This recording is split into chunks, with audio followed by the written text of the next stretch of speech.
Assalamualaikum warahmatullahi wabarakatuh. Kembali lagi di Santekno. Kali ini kita akan melanjutkan lagi tutorial terkait mocking cara unit test.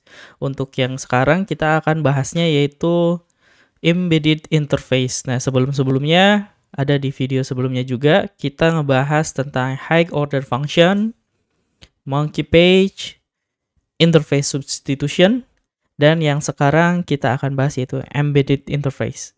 Nah, embedded interface ini adalah teknik mocking yang menggunakan embedded fungsi interface-nya. Yang mana dari yang akan kita contohkan di sini adalah fungsi dari SDK library AWS yang mana kita bisa gunakan untuk unit test. Nah, jadi di library AWS ini dia sudah menyediakan DynamoDB untuk interface-nya, sehingga ketika kita menggunakan function-function yang dipakai di sini, di beberapa sini, nih, maka nanti kita bisa membuat implementasinya dengan menggunakan mocking sendiri, gitu, dengan cara embedded interface ini. Oke, biar lebih paham lagi, kita akan coba saja langsung ke codingannya. Misalkan kita akan buat function main. Terus kita membuat sessionnya. Ini hubungannya dengan session dari SDK dari AWS ini. Jadi misalkan new session, berarti anggaplah misalkan ada konfigurasinya di sini. Terus kita membuat SVC-nya, DynamoDB-nya, DynamoDB new session. Nah, setelah itu kita misalkan ada fungsi untuk nge-get. Misalkan get batch item yang mana dikirim SVC-nya DynamoDB ini interface. Di sini itu berarti Dynamo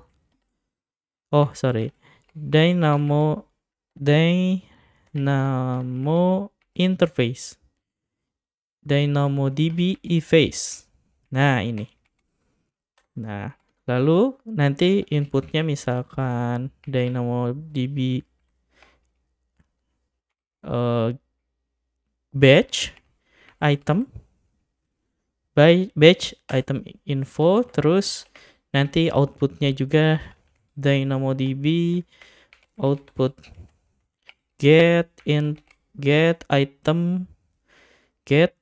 mana? Get input item. Get item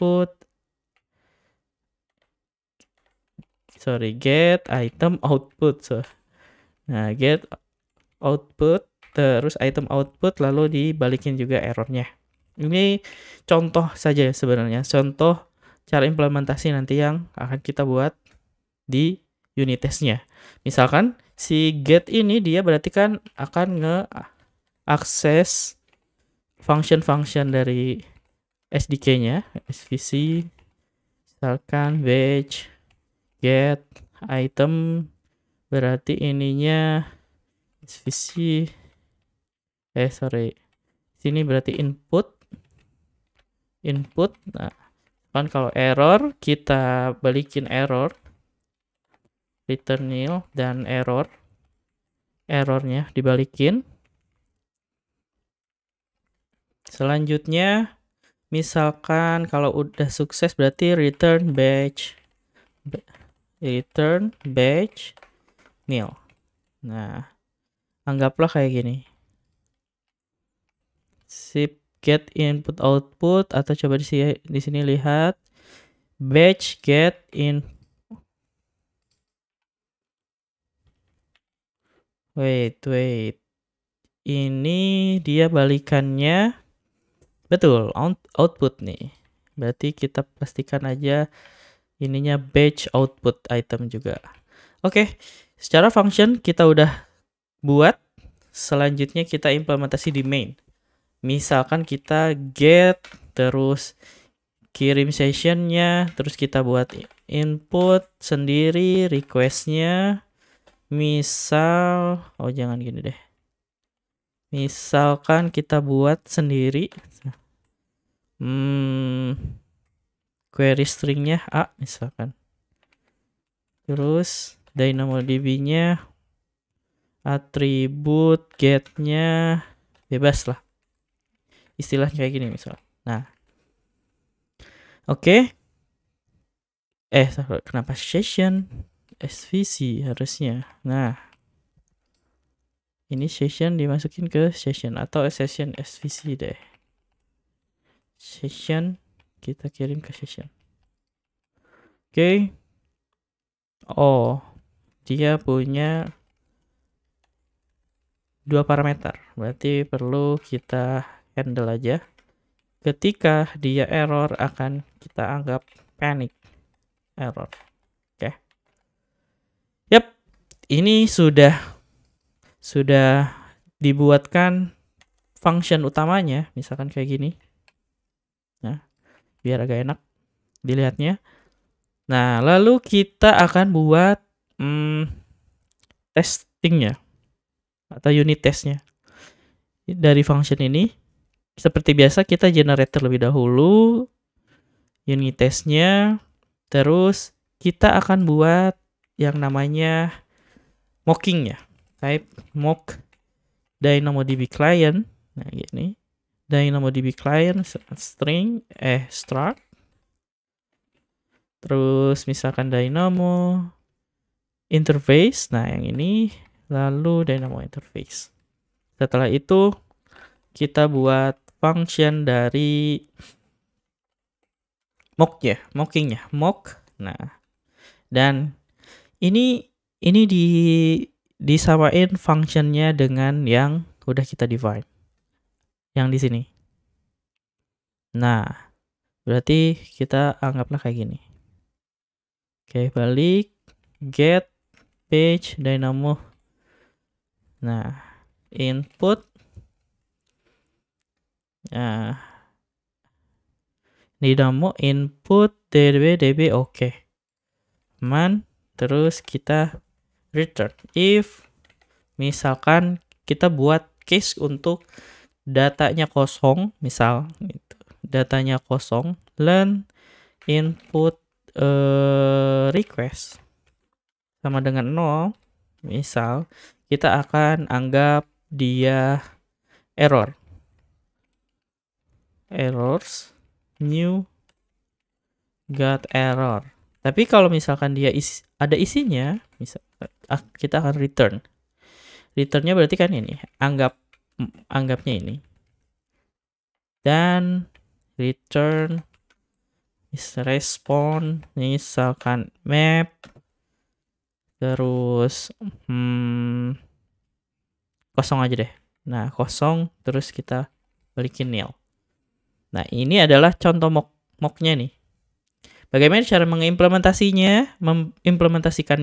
Ya dengan cara kita inject aja di sini. Nih, di sini.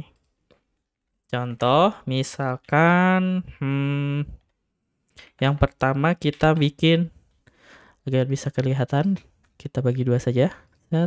Ini unit test yang akan dibuat dari function ini. Misalkan name sukses untuk get batch item. Nah, setelah get batch item ini argumennya misalkan ini mockingnya. Oh, sorry. Ini berarti kita kirim mock yang ada di atas, struct yang mock yang ada di atas ini. Setelah itu kita juga perlu inputnya. Ini karena sukses berarti buatlah misalkan requestnya kayak gini. Nah, disamain. Samain kayak gini berarti expect berarti dia akan sukses ke sini, ke arah sini. Lalu yang selanjutnya itu adalah case ketika dia failed, misalkan fail karena dia datanya yang dikirim paramnya kosong. Karena kita expect kalau kosong dia akan dapetin error. Ini kita coba get batch items. lalu argumennya sama, kita buat mock juga, initiate mock, terus misalkan inputnya kita kosongin kayak gini. Nah, kalau kosong berarti ekspektasinya errornya adalah true. Terus kita anggap kayak gini. Nah, kalau misalkan kosong, maksudnya sukses, berarti ini tuh harusnya dia akan balikin data. Tapi karena datanya itu kita anggap kosong, harusnya ini expected sih. Karena kita nggak define datanya. Nah, kita lihat. Tuh, yang sukses itu dia kosong datanya. Di sini once-nya juga kosong. Nah, kenapa dia kena fail? Karena dianggapnya kosong. Kalau misalkan di sini, misalkan string di sini, misalkan A gitu. Terus gini atribut, misalkan kosong juga. Atributnya apa aja nih? Oh, agak ribet ya. Kalau mau gini, biar sama responnya, kita anggaplah si respon ini dijadiin satu variabel di sini. Var respon success, misalkan kayak gini. Nah, setelah itu kita masukin ke sini. Respon success. Setelah itu kita juga kirim di sini. Respon success. Oke. Expected. Betul. Kalau mau di run di sini juga sudah semuanya. Coba lihat, sudah tercover semua case yang ada di function ini dengan cara mocking yang embedded interface. Oke, untuk kali ini segitu saja cara-cara melakukan mocking unit test menggunakan metode atau cara embedded atau embedding interface. Semoga teman-teman lebih paham lagi terkait unit test ini, dan jangan lupa subscribe YouTube channel Santekno, dan juga ada beberapa tutorial-tutorial lebih detail lagi untuk Golang ada di santekno.com. Dan terima kasih. Wassalamualaikum warahmatullahi wabarakatuh.